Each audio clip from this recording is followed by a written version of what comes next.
कल शाम को मुझे जानकारी मिली कि पार्टी के हम कुछ लोगों की ड्यूटी यहां मंडी जिला के अंतर्गत पार्टी के स्थापना दिवस के अवसर पर कुछ जगह लगी है।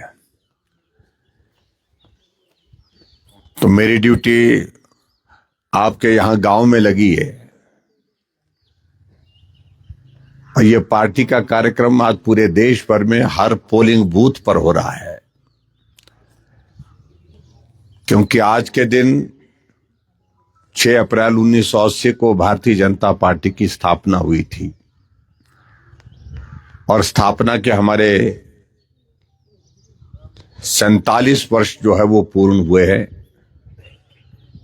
इस अवसर पर हमारी पार्टी के नेतृत्व ने फैसला किया कि हर मतदान केंद्र पर भारतीय जनता पार्टी का झंडा फहराने के लिए पार्टी के प्रमुख नेताओं को जाना है। मैं भाई पूर्णचंद जी का धन्यवाद करता हूं कि इनने बड़ा जोर से आग्रह किया कि अगर आपकी ड्यूटी यहां मंडी के नजदीक लग रही है तो आप त्रैम्बली में आओ, और यहां आने के बाद आप सबके दर्शन करने का भी मौका मिला और भारतीय जनता पार्टी के स्थापना दिवस के अवसर पर अपनी बात को कहने का भी मौका मिला। सबसे पहले तो मैं आप सबको बहुत बहुत बधाई देता हूं। भारतीय जनता पार्टी का आज का ये स्थापना दिवस जब हम मना रहे हैं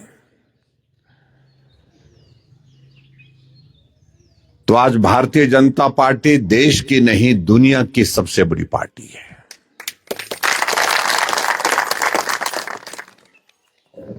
हमारे साथी यहां कह रहे थे आप सबके बीच में कि एक दौर ऐसा भी था जब 543 लोकसभा की सीटों में से 2 सीटें भारतीय जनता पार्टी की थी।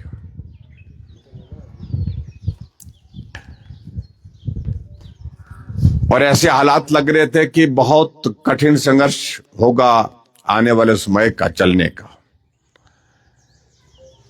इस पार्टी को पूरे देश भर में सत्ता में आने के लिए बहुत सारा वक्त लगेगा, बहुत लंबा संघर्ष करना पड़ेगा।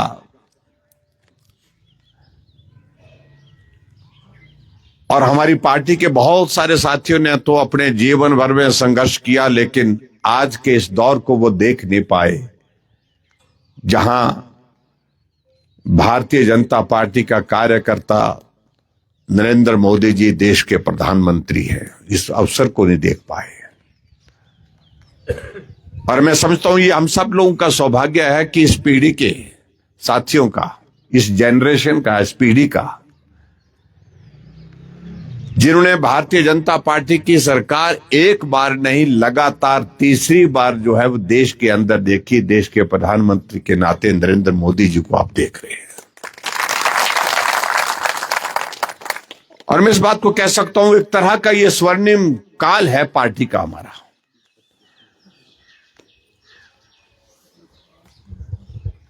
जहां एक दौर था जहां अधिकांश राज्यों में कांग्रेस पार्टी की सरकार होती थी, आज 15 राज्यों में भारतीय जनता पार्टी की विशुद्ध सरकार है और उसके बाद 6 राज्यों में एनडीए के साथ मिलकर के कुल 21 राज्यों में भारतीय जनता पार्टी की आज सरकार है। लोकसभा में बहुमत हमारा है 240 सीटों के साथ। राज्यसभा में भी हम बहुत मजबूत हुए हैं।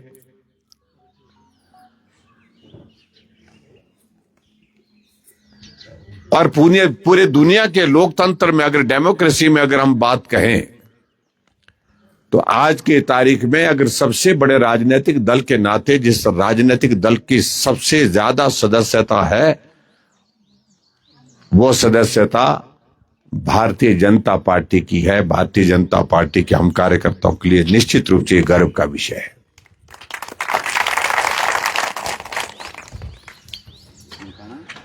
और मैं इस बात को मान करके चलता हूं कि ये दौर ऐसे सहज रूप से नहीं हुआ कि अपने आप हो गया,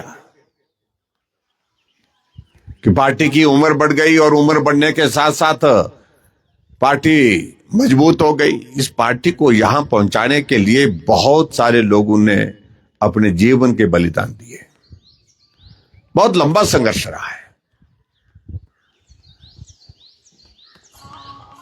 हमारी पार्टी के 6 अप्रैल 1980 को जब स्थापना हुई तो स्थापना के पश्चात भारतीय जनता पार्टी के पहले अध्यक्ष के नाते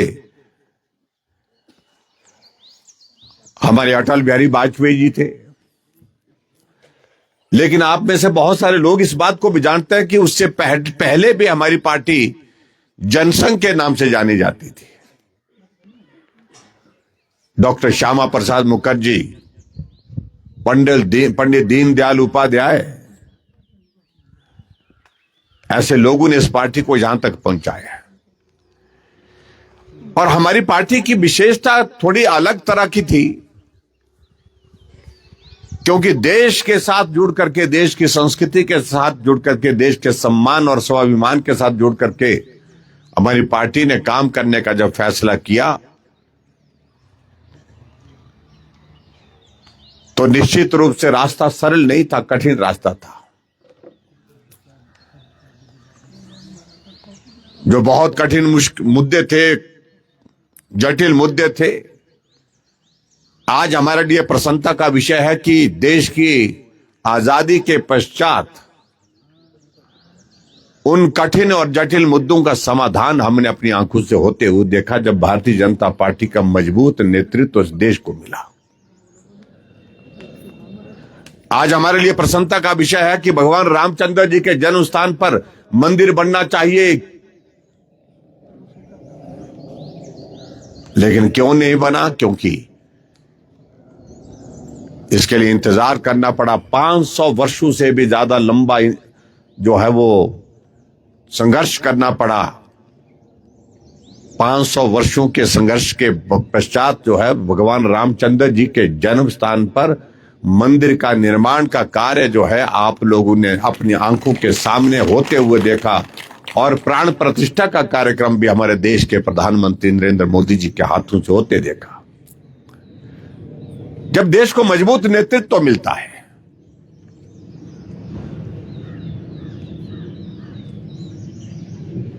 तब बड़े काम, कठिन काम, जो मुश्किल काम होते हैं वो भी किए जा सकते हैं।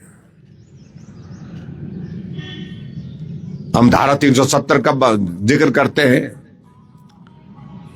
जम्मू कश्मीर भारत का राज्य था, लेकिन उसके बावजूद भी धारा 370 वहां पर लागू होती थी। और भारतीय जनता पार्टी जनसंघ के समय से इस बात को लेकर के स्पष्ट कहती थी कि धारा 370 समाप्त होनी चाहिए। जब जम्मू कश्मीर भारत का राज्य बन चुका है तो ऐसे में वहां धारा 370 की आवश्यकता क्यों है? धारा 370 का मतलब यह होता था कि लोकसभा और राज्यसभा द्वारा जो बिल पारित होता था,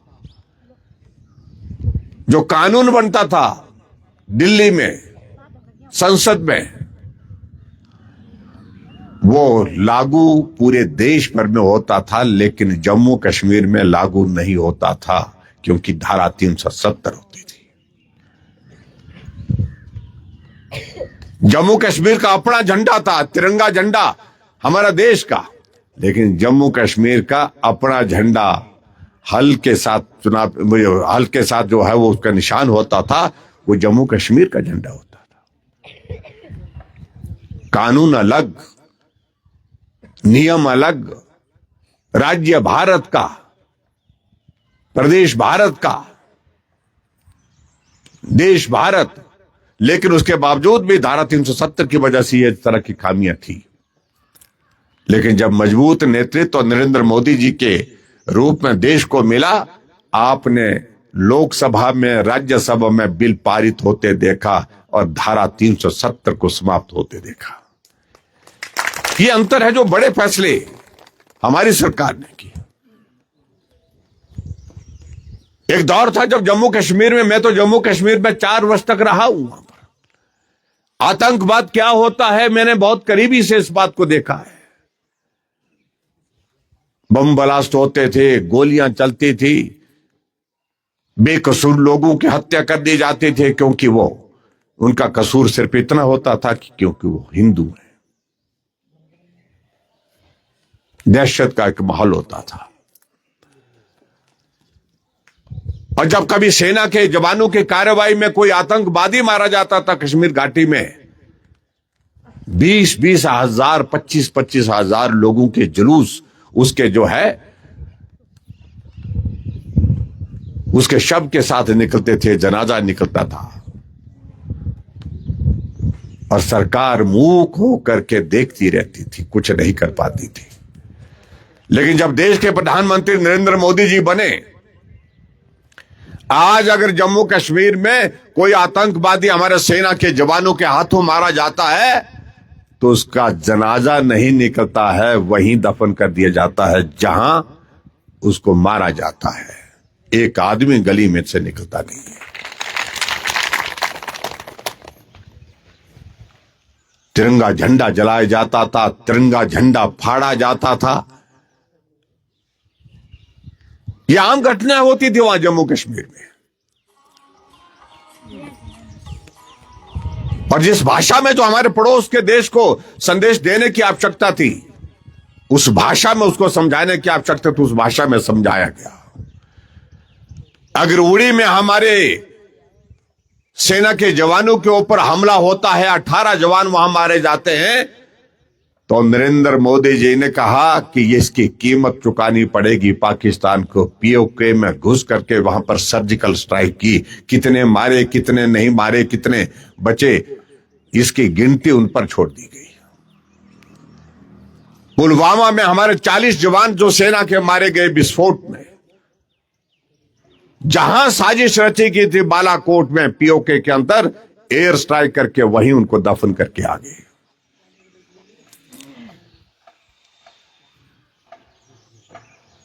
और पहलगांव में घटना हो जाती है, हमारे 26 पूरे देश के हमारे ऐसे लोग जो है बेकसूर लोग जो घूमने गए थे, श्रीनगर घूमने गए थे, उनकी हत्या कर दी। तो ऑपरेशन सिंदूर भी आप लोगों ने देखा, जहां पाकिस्तान के एक एक ठिकाने को तबाह करके समाप्त कर दिया गया। और अंततः तो अब पाकिस्तान को हाथ खड़े करने पड़े कि बस हो गया, काफी, एक एक ठिकाना तबाह कर दिया गया। अगर ये सारी चीजें अगर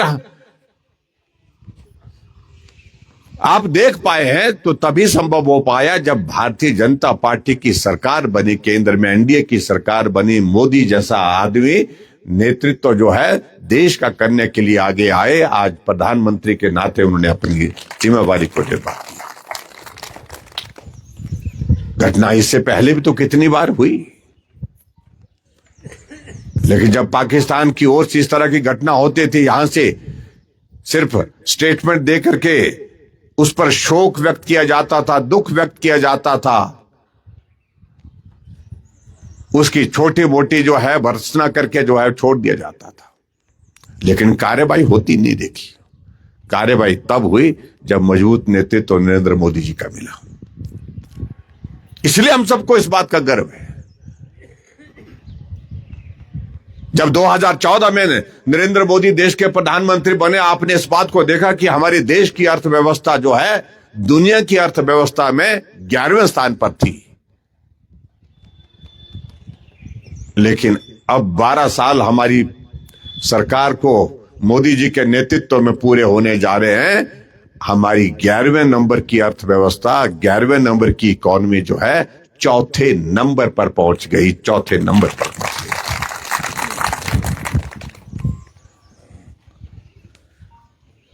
इसलिए संतर को समझने की आवश्यकता है, इसको समझाने की भी आवश्यकता है। अगर भारतीय जनता पार्टी की यात्रा का हम जिक्र करें, वो बहुत लंबा दौर है।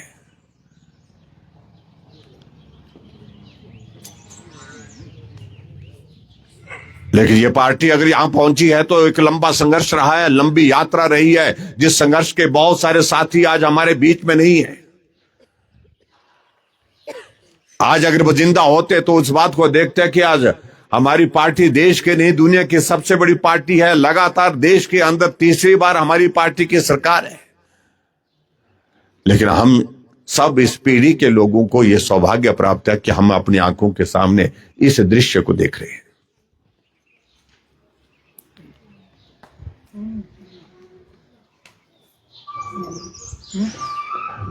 आज के इस अवसर पर बहुत सारी बातें कहने का मुझे लगता कि अभिप्राय नहीं है, बहुत ज्यादा जरूरत नहीं है।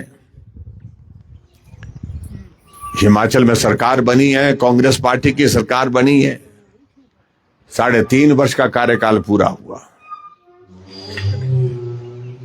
और 3.5 वर्ष के इस कार्यकाल में हिमाचल कई साल पीछे चला गया। 1 दशक क्या, कई दशक पीछे चला गया।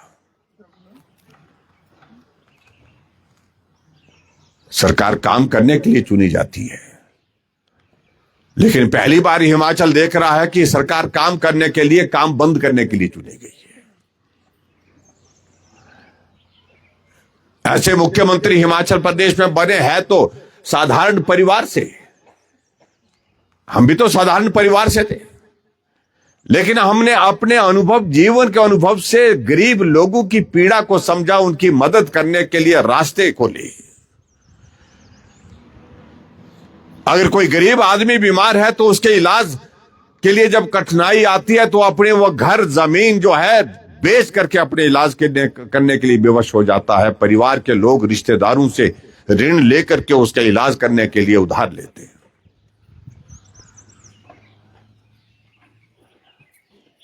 और जिंदगी तो दुनिया में एक बार मिलती है। जीवन से पहले जिंदगी से कीमती कोई चीज नहीं है। हमने कहा गरीब लोगों की इस पीड़ा को दूर करने के लिए, उनकी मदद करने के लिए, उनका इलाज ठीक तरह से हो, उसके लिए कोई योजना बनानी चाहिए। तो हमने हिमकेयर की योजना शुरू की है। आज लाखों, लगभग 10 लाख से ज्यादा लोग हिमाचल प्रदेश में इस योजना के अंतर्गत अपना इलाज कर चुके हैं।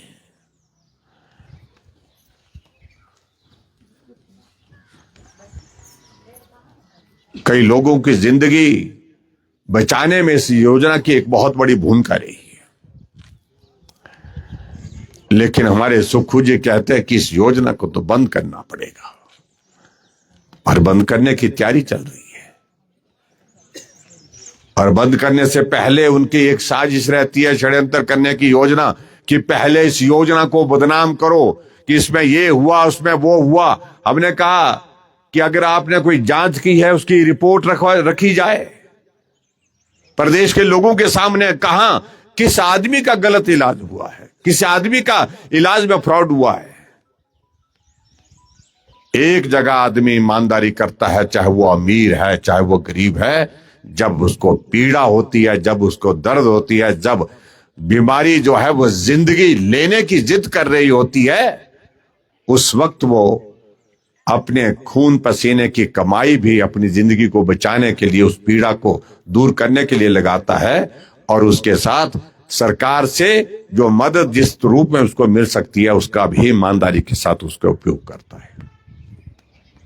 अब उसको बंद कर रहे हैं। जिस हिमकेयर की वजह से लोगों की जिंदगी मिली है, जिस हिमकेयर की वजह से लोगों का इलाज जो है गरीब लोगों का संभव हो पाया,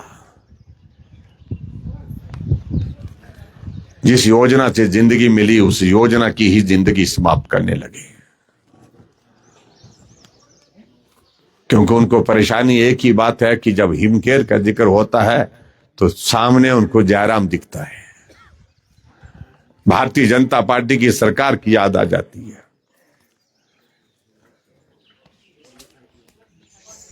एक नहीं अनेकों, एक सारा योजना हमने चलाई हिमाचल प्रदेश में। लगभग 35,000 से ज्यादा ऐसे लोग जो गंभीर बीमारी के शिकार हुए पड़े हैं, जिंदा हैं, किसी की टांग टूट गई है, टांग कट गई है, स्पाइनल कॉर्ड चले गई है, पैरालिसिस हो गया है, कैंसर की स्टेज 3 है, स्टेज 4 है, ट्यूबरक्लोसिस हो गया, उसको कई तरह की बीमारियां। उन आदमी के लिए हम 3,000 रुपए सहारा योजना के अंतर्गत देते थे, वो भी बंद कर दिए। अभी मैं देख रहा था चौपाल का एक नौजवान, गाड़ी का एक्सीडेंट हुआ, स्पाइनल कॉर्ड चले गई, शरीर आधा नहीं चलता है, बिस्तर पर है, बेड सोल हुए पड़े हैं,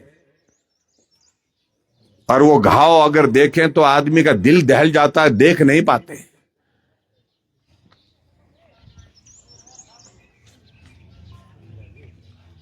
उसको कई महीने से उसको सारा योजना का पैसा मिलता था। जब से हमने इस योजना को शुरू किया था, उस योजना का पैसा आना बंद कर दिया। और जब उसने पता किया कि मेरी योजना का पैसा क्यों नहीं आ रहा, उसने कई जगह फोन किए, कई जगह संपर्क किया, क्योंकि जा नहीं सकता था, बात ही कर सकता था, क्योंकि चलने की स्थिति में नहीं। बाद में जब दफ्तर से मालूम पड़ा कि उसकी सारा योजना इसलिए बंद कर दी गई है क्योंकि रिकॉर्ड में वो मर चुका है, रिकॉर्ड में उसको मार दिया गया है, वो जिंदा है। वो लाइव वीडियो करके अपना सुना रहा है, मुख्यमंत्री जी मैं जिंदा हूं। कितने लोग आपने प्रदेश में ऐसे मार दिए होंगे मालूम नहीं, इसलिए मार दिया कि पैसा देना नहीं पड़ेगा, इसलिए जिंदा ही उसको घोषित, मतलब मरा हुआ घोषित कर दो उसको।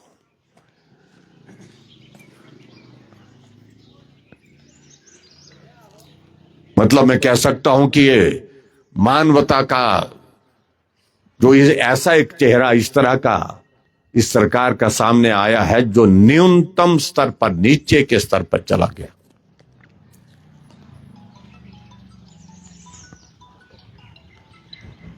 बाकी तो संस्थान कितने बंद किए हैं, क्या चीजें की हैं, मुझे उन सारी चीजों पर आज नहीं बोलना है।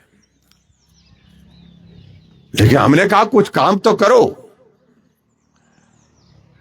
विधायक क्षेत्र विकास निधि हमको काम करने के लिए मिलती थी, आपके विधायक होने के नाते मैंने भी उस योजना को आगे बढ़ाया, मैंने भी उसमें पैसा बढ़ाया। और सुक्खू जी आए, बोलते अब तो बड़ी बड़ी तंगी है, विधायक निधि नहीं दे पाएंगे। पहले तो कहा कि बंद कर देंगे, फिर बंद करने की बात पर थोड़ा शोर पड़ा तो कहा कि भाई आधी देंगे, आधी नहीं देंगे। वो पैसा विधानसभा क्षेत्र में जहां विकास के कार्य करना, किसी का घर का रास्ता टूटा है, किसी के कोई पानी की स्कीम है, किसी का छोटा सा पुल बनना है, छोटी सी सड़क बननी है, उसके लिए था, बंद कर दिया। सैलरी भी हमारी काट दी है। हमारी सैलरी की तो छोड़िए, बाकी कर्मचारियों की सैलरी, हमने सैलरी का विरोध नहीं किया, हमने कहा काट दिए, आपको संकट है। हमने कहा कि आपको हमारी सैलरी और कर्मचारियों की सैलरी काटने का अगर मन कर रहा है तो चलो वो भी कर लीजिए, लेकिन आप बताइए, ये अपने जो चेयरमैन अपने कैबिनेट के दर्जे के साथ बना रखे हैं, सीपीएस साथ साथ बना के रखे थे, बना करके कैबिनेट के दर्जे के साथ, एडवाइजर कैबिनेट के दर्जे के साथ बना रखे हैं, advocate general, additional advocate general, deputy advocate general 90 बना रखे हैं। फिर भी हाई कोर्ट में केस के लड़ने के लिए दिल्ली से करोड़ों रुपए देकर के एक एक दिन के 1.5 करोड़ रुपए एक वकील को दिया जा रहा है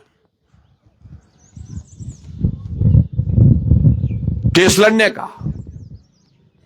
हमने कहा इतनी बड़ी फौज काहे को लगा के रखी है? फिर अगर रोक लगानी है तो उन खर्चों पर रोक लगानी चाहिए।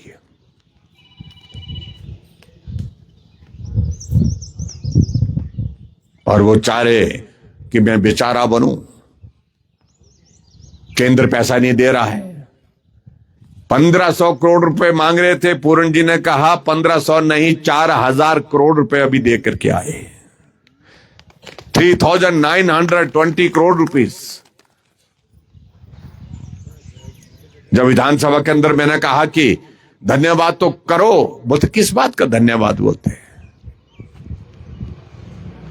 धन्यवाद करने का रिवाज नहीं है वहां, क्योंकि अगर धन्यवाद कर दिया तो राहुल गांधी को, अगर प्रियंका गांधी को मालूम पड़ गया कि धन्यवाद कर दिया मोदी जी का, तो छुट्टी, सरकार की छुट्टी, मुख्यमंत्री की छुट्टी, मंत्री की छुट्टी।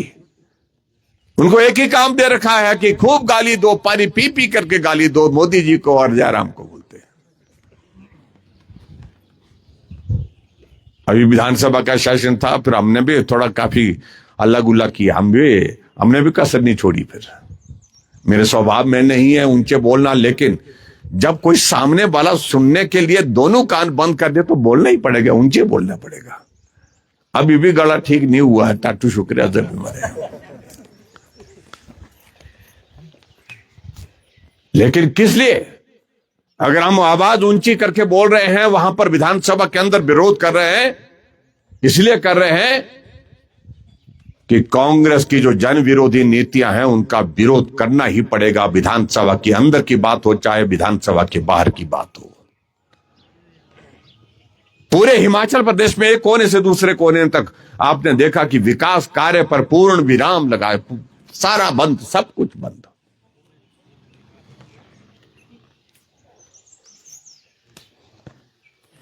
इन सारी बातों को लेकर के लंबी बातें होंगी, उनके लिए कभी फिर से आएंगे। लेकिन मुझे इस बात की खुशी है कि भाई आपने द्रंग बल ने बड़ी हिम्मत के साथ दौर संभाला हुआ है। 2 दौर संभाले हैं, अगला तीसरा दौर आएगा, वो भी संभालना है।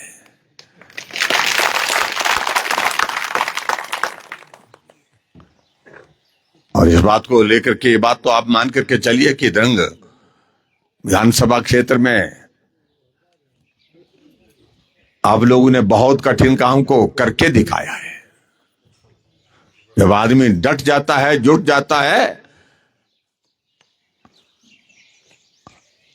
तो काम चाहे कितना भी कठिन हो, उस काम को किया जा सकता है। पूरे हिमाचल प्रदेश में आपने इस बात को देखा कि कुछ लोग ऐसे थे कि जो ये मान करके चलते थे कि वही जीतेंगे, वही जीतेंगे, वही जीत सकते हैं। लेकिन आप लोगों ने यह भी संदेश दिया कि वो हमेशा वही नहीं जीत सकते हैं, हार भी सकते हैं। लेकिन इस विधानसभा क्षेत्र के अंतर्गत जो भी रहे सो हो पाया है। पिछले 5 वर्ष में जब सरकार में था, जितना हो सकता था। और मैं उस वक्त पूर्ण जी को मैं थोड़ा बोलता भी था, भी इस जेब में भर के लाते थे, इस जेब में भी कागज, इस जेब में भी कागज, अंदर भाई जेब में भी कागज, सारे खिस्से भर के लाने उनने मेरे पास। और बोलना कि एक कागज निकालना, ये रह गया, दूसरा जेब में हाथ डालना, ये रह गया, तीसरी जेब में हाथ डालना। मैंने कहा अरे बस कर भी, हो गया। लेकिन ये क्षेत्र ऐसा क्षेत्र है जो कठिन क्षेत्र है, पिछड़ा क्षेत्र है, हमारे इलाके की तरह पहाड़ी क्षेत्र है। यहाँ की समस्याओं के समाधान करने के लिए जो भी हम कर पाए तो हमने करने की कोशिश की। और मैं इसका आपके लिए भी मैं धन्यवाद करता हूं और पूर्ण जी को भी बधाई देता हूं। आपके इस नाम पर ये संघर्ष करते रहे, मेहनत करते रहे। हम सब लोग चिंतित थे, पीछे थोड़े अस्वस्थ हो गए थे, अब स्वस्थ होकर के आए हैं। और नेता तगड़ा तब होता है जब साथ तगड़ा हो। तो साथ तगड़ा करना देखना। अब स्वास्थ्य ठीक होकर के आए हैं, बाकी ताकत आप लोगों के साथ की इनको मिलेगी, उससे ऊर्जा मिलेगी। हम तुम्हारे साथ हैं। मेहनत करो, आगे बढ़ो। और अब की बार द्रंग विधानसभा क्षेत्र में हमारी पार्टी हैट्रिक करेगी। लगातार तीसरी बार भारतीय जनता पार्टी यहां जीतेगी।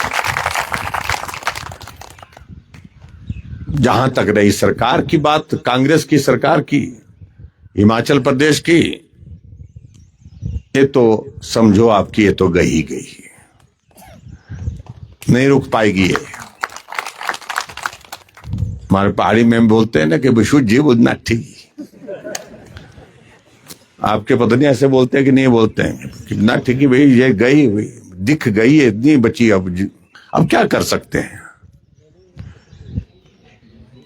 4 बजट हो गए। पहला बजट ऐसा बजट जिस बजट में पिछले बजट की तुलना में 4000 करोड़ रुपए का फर्क है। 4000 करोड़ रुपए कम का बजट, क्योंकि बोलते डब है, पैसा केंद्र दे रहा है। पीएमजीएसवाई का पैसा केंद्र दे रहा है। नाबार्ड का पैसा सड़कों बढ़ाने के लिए, पानी की स्कीमों के लिए केंद्र दे रहा है। सीआईआरएफ का पैसा केंद्र दे रहा है।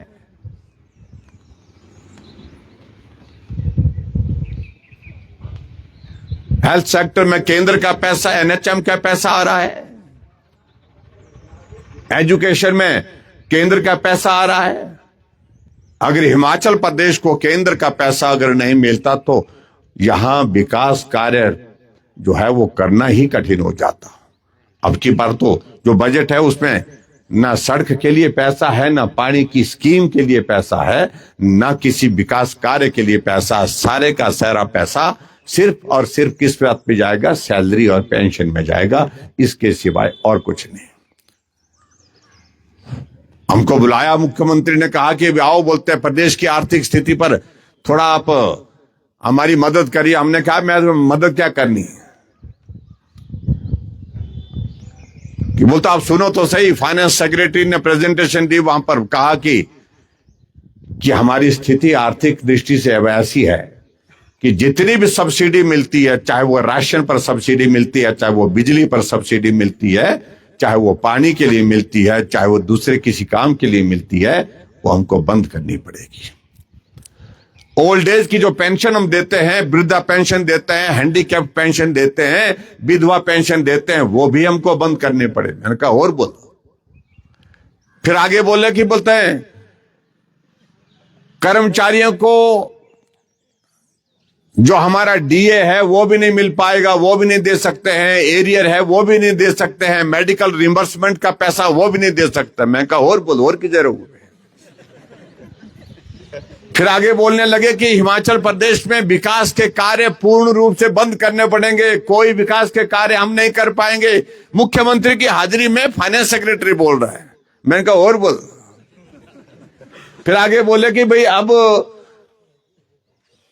सरकारी नौकरियों पर पूर्ण रूप से रोक लगानी पड़ेगी, नौकरी नहीं दे सकते हैं। मैंने कहा और रहो किसे।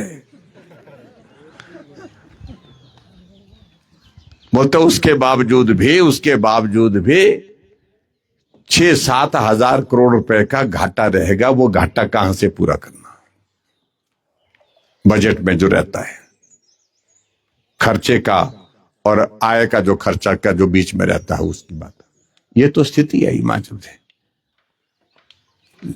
एक तरफ से मुख्यमंत्री पानी पी पी करके कोसते हैं कि जयराम ने ऋण लिया। मैंने कहा आप मत लो भाई, मैंने ऋण लिया 19,500 करोड़ रुपए 5 साल में, और सुक्खू ने लिया 40,000 करोड़ रुपए 3.5 साल में। हाँ, उन्होंने भी हमसे ज्यादा लिया था। वीरभद्र सिंह जी ने भी ज्यादा लिया। हमारा और धूमल जी का लगभग बराबर था। अब अंदाजा लगाओ, अगर हम पिछला इतिहास देखें तो लगभग वीरभद्र सिंह जी ने जो एवरेज लोन जो लिया वो 10% लिया 5 सालों में हर वर्ष। धूमल जी ने भी उतना लिया। मैंने लिया 7.5%, 7.2%, और सुक्खू ने लिया 16.5%, हमारे से दुगने से भी ज्यादा। फिर भी बोलते हैं हाँ वो भी 3.5 साल में। आगे पता नहीं क्या होना। 1,10,000 करोड़ का ऋण हो गया। जब मैं मुख्यमंत्री का जो है वो कारोबार छोड़ा जब, तो उस वक्त 69,600 करोड़ रुपए था ऋण हिमाचल के ऊपर, यानी कि 70,000 करोड़ भी नहीं था, उससे भी कम था। अब कितना ऋण हो गया? 1,10,000 करोड़ से ऊपर हो गया। उसके बावजूद भी गाड़ी जयराम को, बावजूद गाड़ी मोदी जी को। हाँ, हमारे टाइम मिलती थी, पहले मिलती थी 15,000, लास्ट में की बोलते मैंने 30,000 रुपए की वो चेयरमैन वाइस चेयरमैन की सैलरी। यहां की उन्होंने 1.5 लाख रुपए, चेयरमैन की सैलरी 1.5 लाख रुपए। हाँ, तो इस तरह की बातें हैं, किसको बोलेंगे अब? इन बातों को लेकर के आएंगे आप सबके बीच में, लेकिन अब कांग्रेस को उखाड़ फेंकना है। बेजा मुकावना बड़ा है, बेजा।